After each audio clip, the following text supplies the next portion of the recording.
कीजिएगा, हमें director news Aamir Sheikh ने ज्वाइन किया है। जी सर, अपडेट कीजिएगा।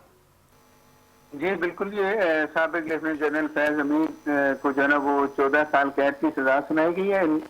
जनरल फैज हमीद पर सियासी सरगर्मियों में मुलव्वस रहने और ऑफिशियल सीक्रेट एक्ट की खिलाफवर्जी का इल्ज़ाम जो है ना वो साबित हुआ है।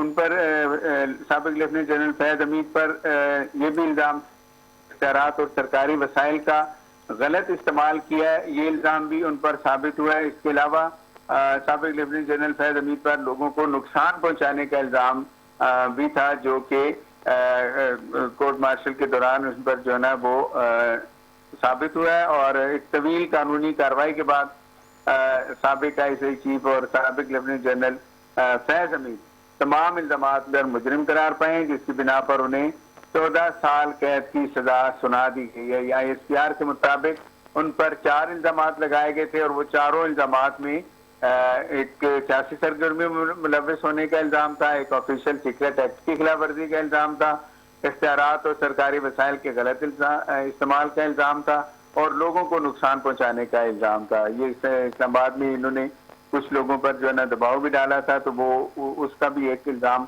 वो भी साबित हो गया इनके ऊपर। और जिसके बाद फौजी अदालत ने इनको जो है कोर्ट मार्शल किया गया इनका, और एक तवील कानूनी जद्दोजहद की गई, कार्रवाई की गई, जिसके बाद फैज हमीद को 14 साल कैद की सजा